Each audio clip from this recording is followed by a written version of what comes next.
Okay, so what have we seen from the dollar so far? Well, like I said last at the start of this week, the big event was going to be the Jackson Hole Symposium, which happened this week. And as you can see, straight out of 93, this weekly level, that pretty much happened the first day of the week. Of course, after the shooting started, there was a high possibility that would happen. We got that. Breached through, broke below 93, and pretty much just never got to closing above 93 again. I mean, we did, but that daily level held nicely. As you can see, pre the event, we just consolidated through, and then Powell had some dovish comments. I'll just give you guys the comments here that some of them I took note of. He said that the unemployment rate is still too high. The pandemic is a danger to the recovery process. That's not good, especially talking about the Delta variant.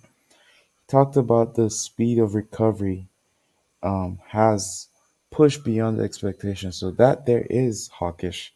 But then he had sort of a dovish tone, and he said that we still need maximum employment and time to tell for 2% inflation to be confirmed. So we need time to confirm the 2% inflation. And that any decision on tapering, this was big, any decision on tapering would be independent from any decision on interest rate hike. So throughout the week, that notion kind of been that once they start tapering, interest rates are a done deal, hiking. But the, this year, he's pretty much said, nah, we still gotta have mandates for interest rate hikes that are different from taper decisions. So, pretty much everyone, all the governors from St. Louis, all of them speaking, were bullish, hawkish. Especially what's this guy's name? Is it Kaplan? I think it's Kaplan, the Dallas Fed guy. He was extremely bullish. And then Mesta, a board guy who is a known centrist, was fairly hawkish actually. He was fairly hawkish on tapering and says he sees no reason why they shouldn't start tapering early fall. So that's extremely hawkish. But of course, Powell came in, swooping in with the dovish tone.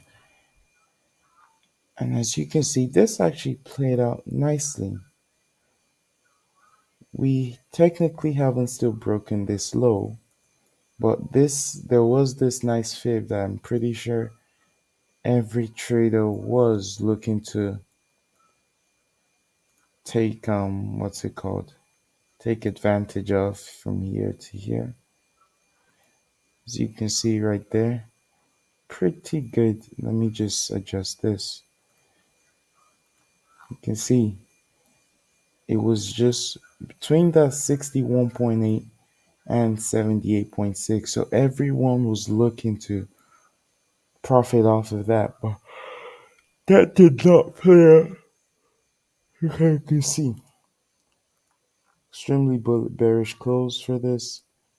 US yields declined from those highs and taken, if as you can see, the dollar was being taken down, US yields was being taken down. I don't have to tell you what happened with gold. Pretty much the opposite. We are back above 1815, which is big. This will be now our fourth drive into this high when we do get back here. We had the first, second, and we had the three drives into that high. I'd like to see how the second one plays out, the fourth one plays out.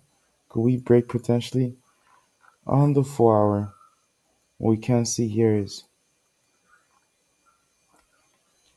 technically we had three drives into this high. One, two, and three.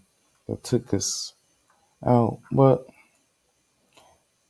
This was no big surprise considering how the daily closed, fairly indecisive. I did favor shorts just because we breached this low, but of course, power took my hopes and fucking with it. So, what did we see this week on gold?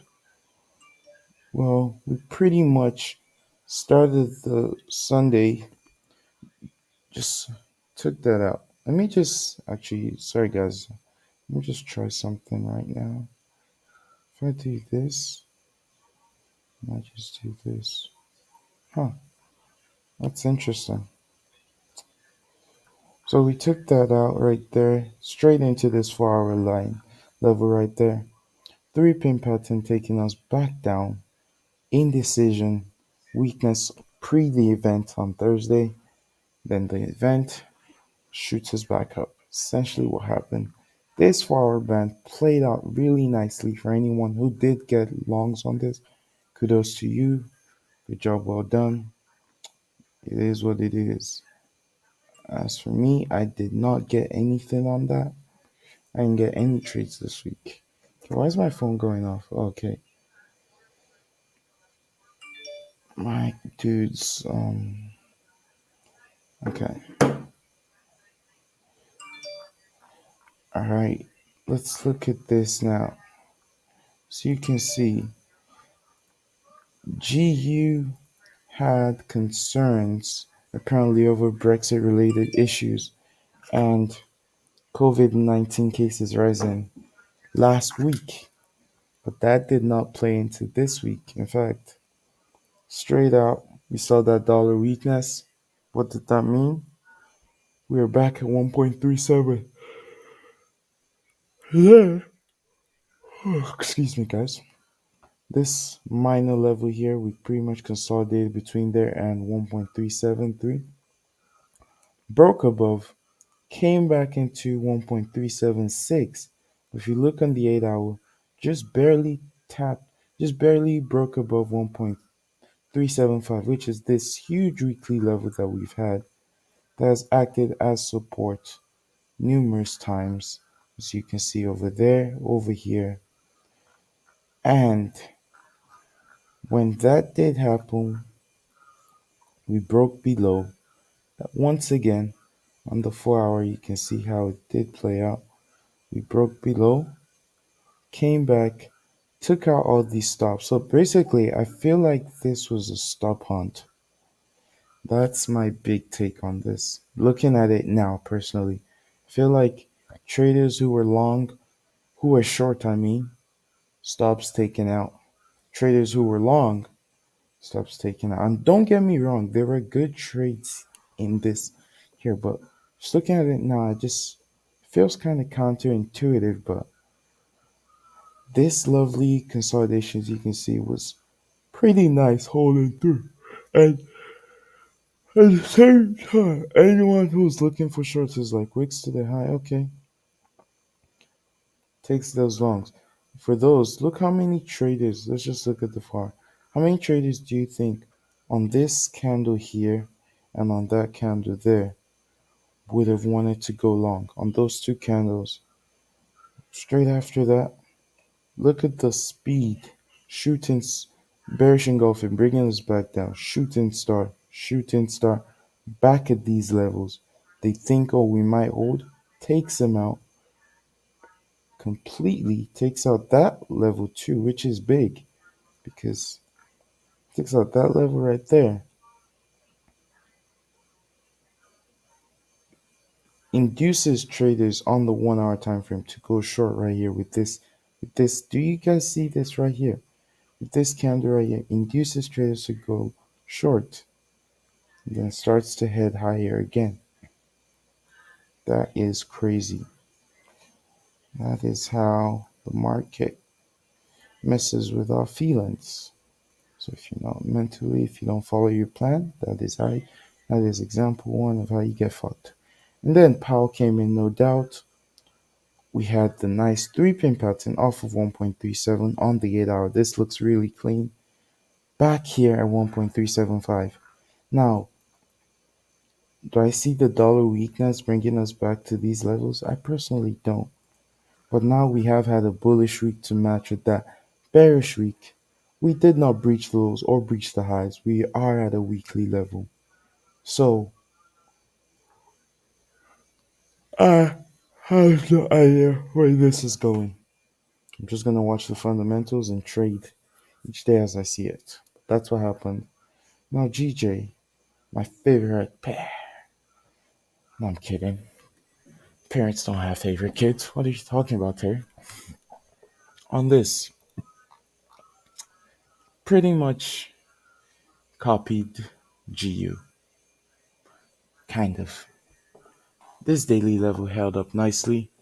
Start of the day, we had a nice push until I was like, okay, where did we push into? Why did we just straight up go into that level? I look and say, okay, that's a nice level there.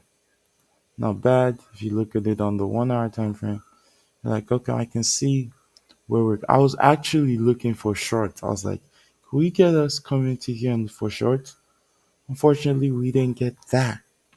Exactly. What we got was consolidation around that level 150.5.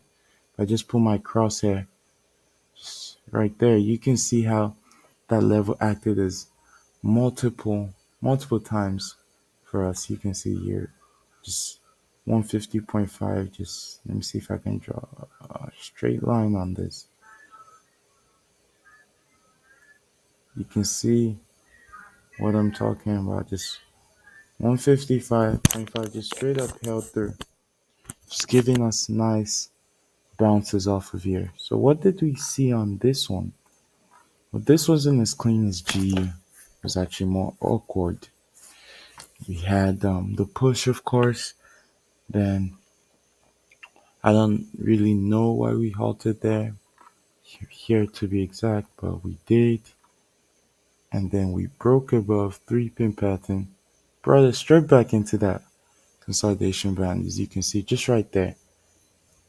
And then we broke below. So I think this was kind of the stop on for this one. So anyone trying to go long, short here, see, oh my god, lovely trade. So I'm guessing the first short trade is probably entered here, second entered here or something. Stops probably around there. Takes them straight out.